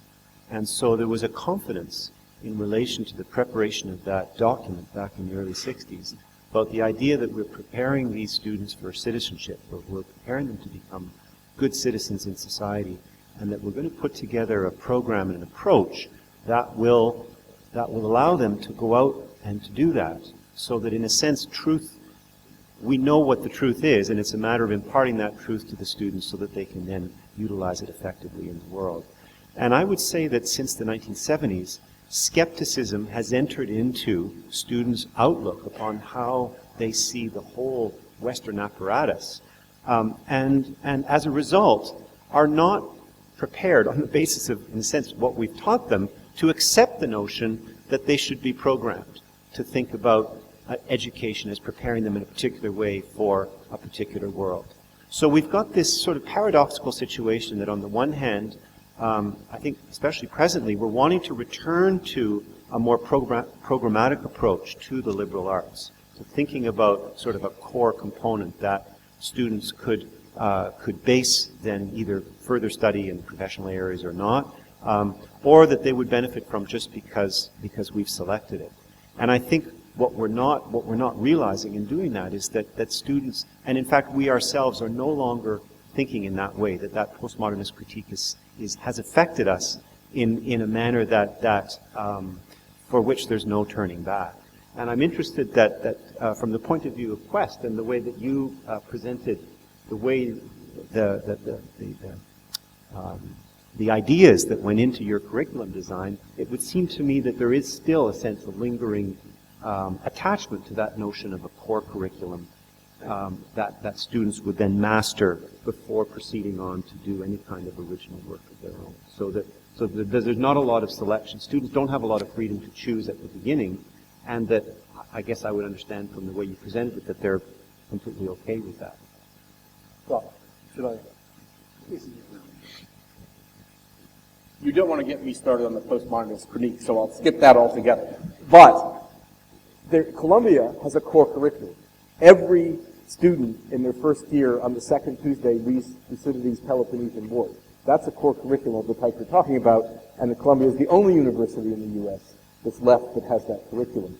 The liberalism of the 60s, I would have to say, just did more to destroy the liberal arts than what we're doing today. But what we do at Quest is not that. We don't have a canon. What we're trying to do instead is saying the content's more or less irrelevant. What we're trying to do is illustrate habits of mind. You have to equip students with intellectual tools. You see the world differently as a historian than I see it as a historian, and I do as a physicist, and that as you do as an economist. They're all aspects of the world. They're important ways to think about the world, to think about questions, to analyze problems. And what we do in our, quote, core curriculum is not specify a canon that you have to do all these things. We say these are habits of mind you can bring to bear on the problems of interest to you. And you have to understand the world from this multifaceted set of intellectual perspectives before you can actually do anything serious yourself. And most of our time is spent deconstructing their world, which they have carefully constructed, all in 140-character sound bites, of course, and trying to make them think. The best moment this year was in December in this wonderful class I had. This young woman came into my class, really physically distraught, and said, all this term has done is show me that I learned nothing in high school. And I said, that's wonderful. And she said, no, it's terrible. And I said, no, it's wonderful. Thank you. I think we have time for 2 more questions, so please. Well, mine is not a question. It's a bit of a narrative. My son went to this university, and he was in what he thought was a wonderful faculty I'm not going to name. He's a musician. But he wasn't in the music faculty. He's a hip-hop artist and doing quite well.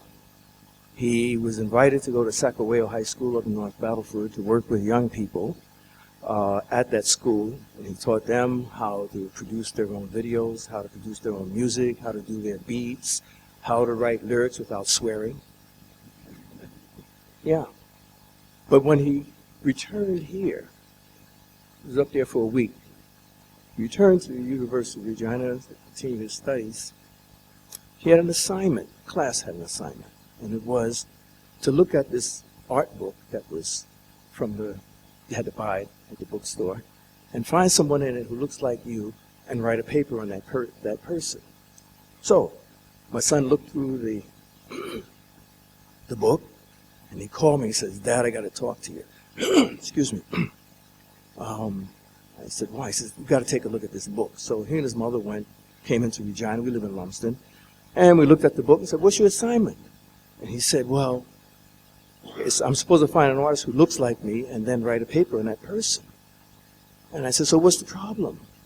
He said, "There's nobody in the book who looked like me. There are no African-American, African-Canadian artists in the book." And that's what he is. But his mom's white, so I said, "Why don't you fake it?" You know? Except he's browner like me. And I said, "So what happened?" He said, "Well, I picked Bob Marley." He loves Bob Marley. But Bob Marley was not in the book. He failed the class because Bob Marley was not in the book, and the professor was insistent that he had to select someone who kind of looked like him, maybe. What have you.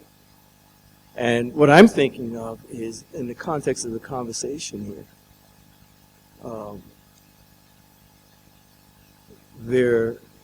the university needs to become imbued with intellectual integrity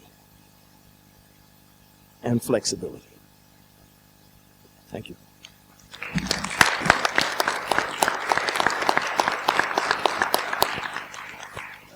Thank you very much for your comment. To be honest, I find it deeply disturbing that we've done that to your son. I think that many of us.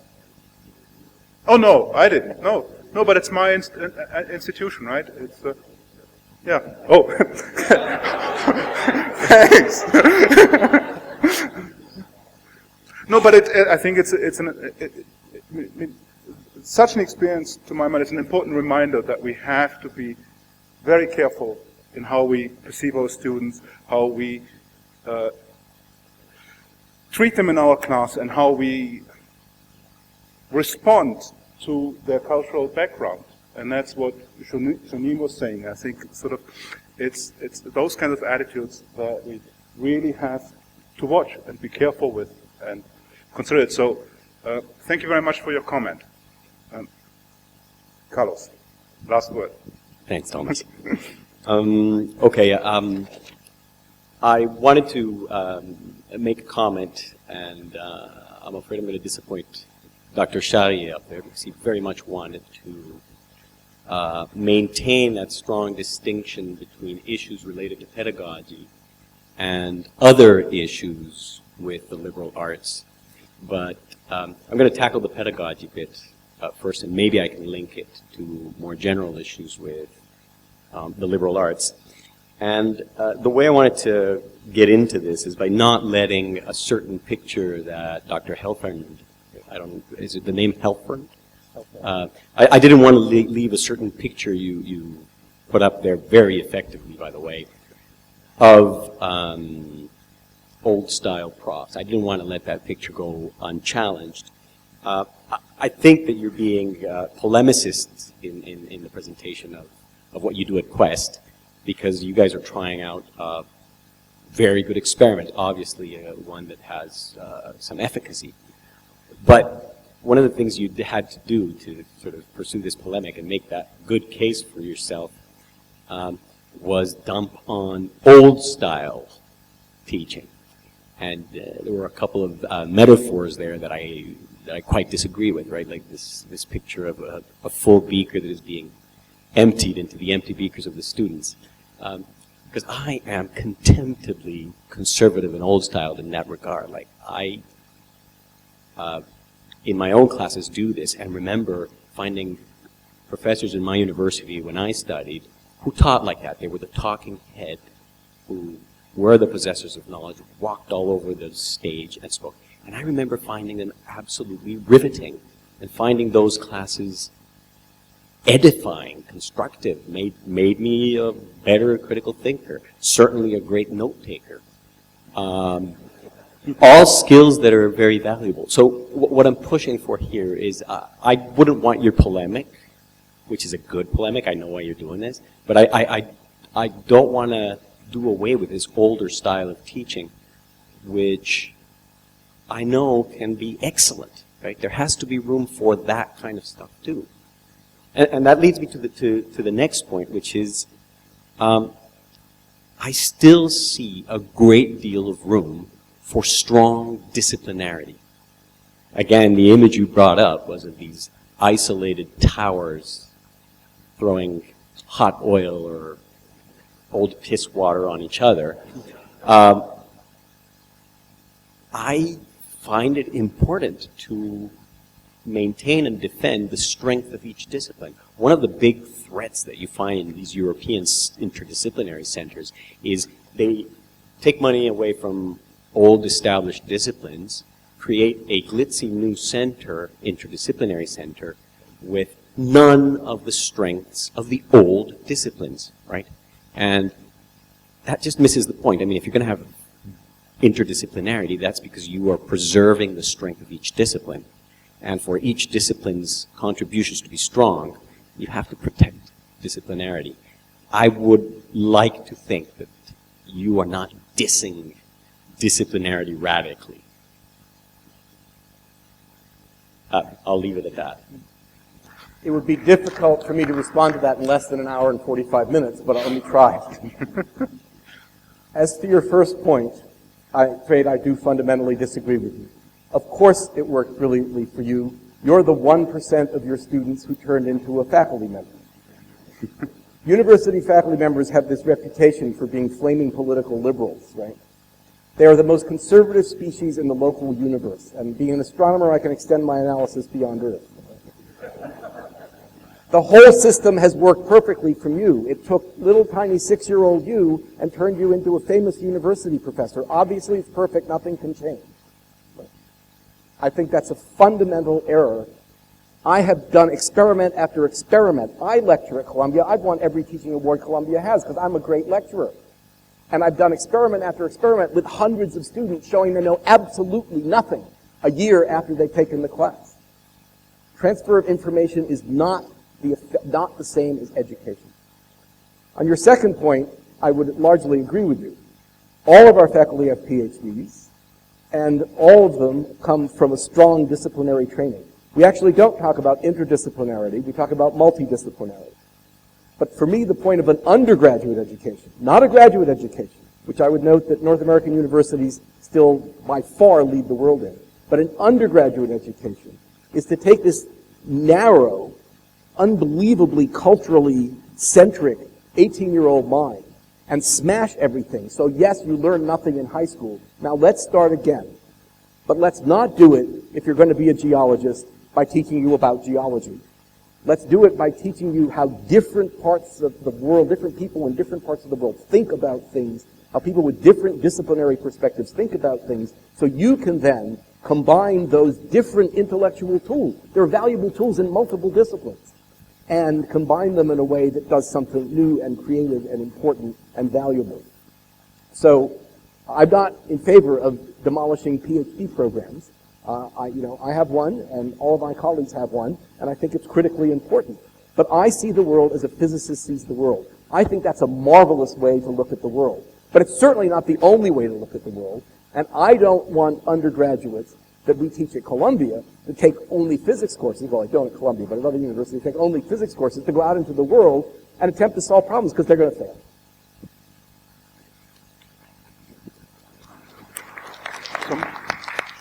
I see that there are two more of you to ask questions. May I ask you to ask them succinctly? Because if you had asked at the very beginning, you would have had a lot of time. At the tail end, it has to be succinct and quick. So I promise to be brief. I just thought that this discussion would be lacking if we didn't have a single actual liberal arts student engaged in it. So I thought that I should do the job. Dr. Charrier, with all due respect, I would like to address your comments about the general apathy of the student body. And I do think that it is a problem, and it is a concern that I share. But I guess I would just ask that you do consider that we are a product of a system, and that it's actually the same colonial system that Dr. Pete was talking about.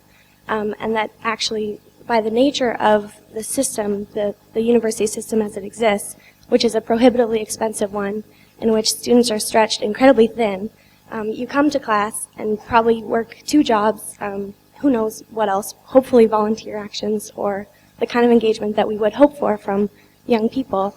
But you come to class sometimes exhausted, and just by the very nature of the system, I think it's hard sometimes to be other than apathetic.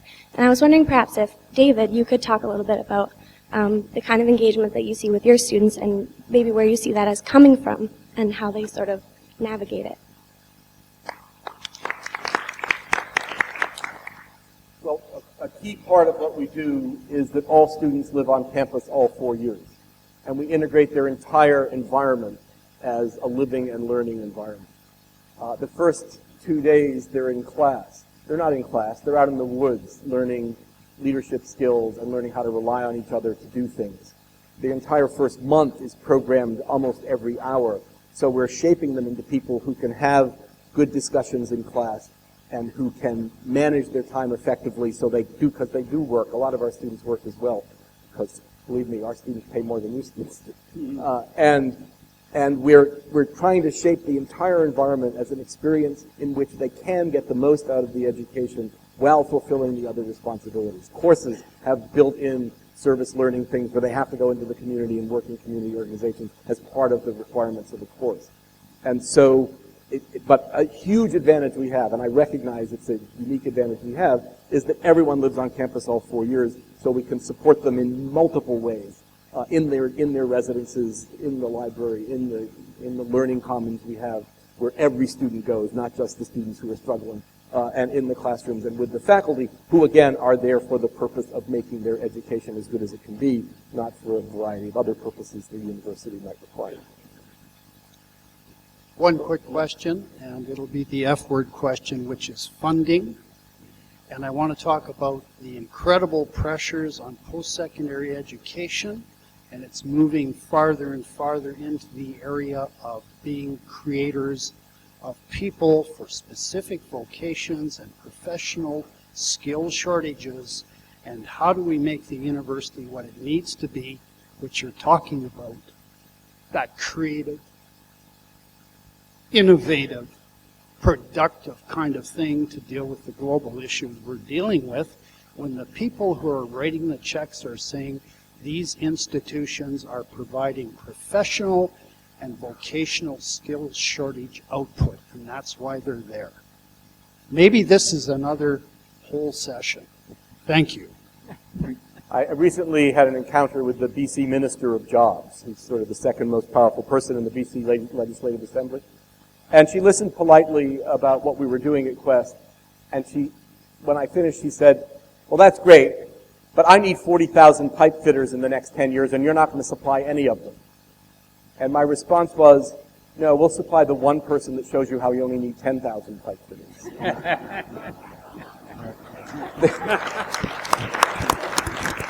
Needless to say, she walked on to the next person in the line. But the point is, survey after survey of big businesses. The Bank of Montreal just did a survey. They asked 350 CEOs of private, for-profit, and not-for-profit corporations, what are you looking for? You know how many of them said that what the student majored in was important? 3%. You know how many who said, we want people who can communicate effectively and persuasively in writing and in oral delivery? 80%. The number of people that wanted people who could collaborate across departments so they could solve real-world problems for their company? 85%.